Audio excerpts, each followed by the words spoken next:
कि सोनवा के लंका दान कोई दिहनी रावण के, झूठहू के मेला होइल गवले बानी सावन के। कि भोजपुरी इंडस्ट्री में लाल की कमी नहीं है। खेसारी लाल यादव, दिनेश लाल यादव, एक और आ गए हैं राहुल लाल यादव।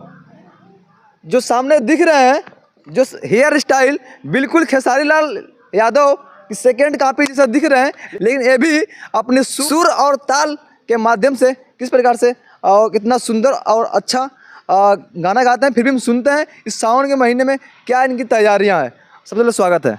चलिए रहुआ चैनल के देखे वाला सबके हमारे प्रणाम बा। हम बानी गायक राहुल लाल यादव जी। चूँकि रहुआ बात करनी लाल के बाद तो हमारे पूरा घर भर में सब कोई लाले बा। हमारी पापा के नाम हो मेवा लाल यादव, चाचा का नाम हो सेवा लाल यादव, एक और चाचा बने उनके नाम हो छोटे लाल यादव। तो हम लाल हो गए नहीं, हम कहीं काहे हम पियर उजर हो जाए, हम लाल हो गए नहीं। अच्छा। तो ये भोजपुरी इंडस्ट्री से इन्हें कि हम कलाकार लोग के देखा देखी मतलब वो नहीं के हमारे पूरा खानदानी ये चीज़ बा। और लाल के मतलब बेटा, सबके बेटा, लाल के मतलब ये चीज़ होला। ताही बाबा के पावन पर्व चलता, पूरा सावन के पावन महीना में सब कोई बाबा के भक्त लोग बा, सब कोई जल ढारा करेला। तो बाबा के भजन रही। आज बहुत सौभाग्य के बात बा रहुआ हमारा आज इंटरव्यू ले, हम रहुआ चैनल पे कुछ गावत नहीं और सब जितना भी लोग सुनता सबके प्रणाम बा। और हम सबसे गुजारिश रही कि चैनल के फॉलो करी, शेयर करी और प्यार आशीर्वाद हमारे ऊपर बनल रही, भैयों के ऊपर बनल रहे। यही बाबा के भजन रही। गौरव मैया कहत रही कि हे स्वामी बताई हम रहुआ साथे कैसे रही। हाई जौन पलानी बा हर हर हर हर चुआ था, सावन के बरसा होता था। और गौरव मैया कहत रही हरे बीते पत्थर पर जिंदगी, हरे बीते पत्थर पर जिंदगी नया राम लागता। हरे बीते पत्थर पर जिंदगी, हरे बीते पत्थर पर जिंदगी नया राम लागता। कहिया घर बनवई बबलमुआ घाम लागता। अरे कहिया घर बनवई सजनवा घाम लागता। और गौरव में कहत रही कि सोनवा के लंका दान कोई दिहनी रावण के, झूठहू के मेला होइल गवले बानी सावन के। कि बताई रे सावन के मेला का खतरा लगले बानी, जौन एक घर बनौले रहनी वो रावण के दान कर देनी। कि सोनवा के लंका दान कोई दिहनी रावण के, झूठहू के मेला होइल गवले बानी सावन के।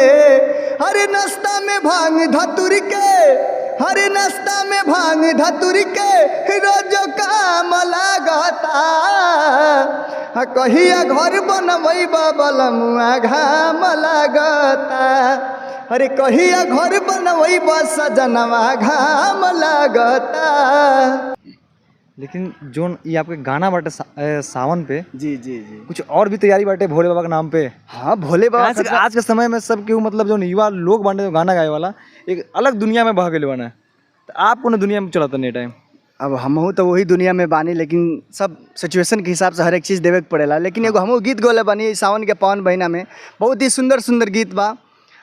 देखियो औरतिया कहती है राजा जी रहुआ जात नहीं देवघर तो हमारे लिए सामान लेते आए। का वो डिमांड कैले बिया जनोया के मशहूर होला। औरत कहतिया हरे भोरे से करी तैयारी पिया सजावले बानी कमरिया।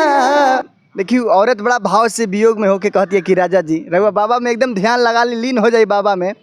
कि भोरे से करी तैयारी पिया सजावले बानी कमरिया। हले ले आई हाय राजा, हो ले आई हाय राजा, शंख पोला हरी हरी चूड़िया। ले आई हाय राजा, शंख पोला हरी हरी चूड़िया। कि हवे पेड़ा नामी बड़ी मिले देव घर में, गाजा भांग मरी जानी बम लोग के संग में। कि रे वो देवघर जाते तो कंवरिया लोग के संगे बम लोग के साथ गांजा भांग पी के कहीं मस्त ना हो जाए। औरत बड़ा प्यार से समझाती है कि हवे पेड़ा नामी बड़ी मिले देव घर में, हर गांजा भांग मरी जानी बम लोग के संग में। हर रास्ता के नाश्ता बना देतानी सब्जी और पूड़िया। ले आई हाय राजा,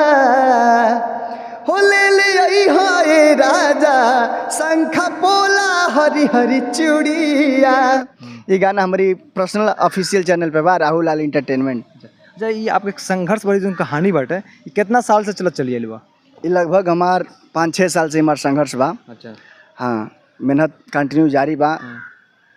अभी जो आप मतलब खाली गाना गाते हैं मतलब, या स्टेज शो भी करते हैं, कहीं प्रोग्राम भी करते हैं? हाँ, प्रोग्राम तो बहुत दूर दूर तक जाइला करे, यूपी बिहार हाँ। दिल्ली मुंबई लुधियाना सब प्रोग्राम कर जाइले हम पूरा। अभी कोनो आपके कोनो नया ट्रेंडिंग में कोनो गाना आए वाला नहीं आए वाला बा? अभी ये गाना बहुत ही सुंदर आया वाला बा हमारे ऑफिशियल चैनल पे, हाँ। कि मर्डर करेबू का, बहुत ही सुंदर गीत तो बा। अभी सावन बाधे गाइएगा। हाँ। देखिए इनका ही गाना है, इस सावन के बाद सुनने को मिलेगा। कौन से चैनल पे सुनने को मिलेगा? वो मेरे चैनल पे राहुल लाल इंटरटेनमेंट। राहुल लाल इंटरटेनमेंट पे सुनने को मिलेगा। और जो एक कलाकार हैं, आप इनके बारे में क्या सोचते हैं? और जो इनका जो सुर आप सुने हैं उसके बारे में जरूर इस कमेंट बॉक्स में बताइएगा, और ज़्यादा से ज़्यादा इस वीडियो को शेयर कीजिए। फिर मिलते हैं आपको अपने अगले वीडियो में, तब तक के लिए धन्यवाद।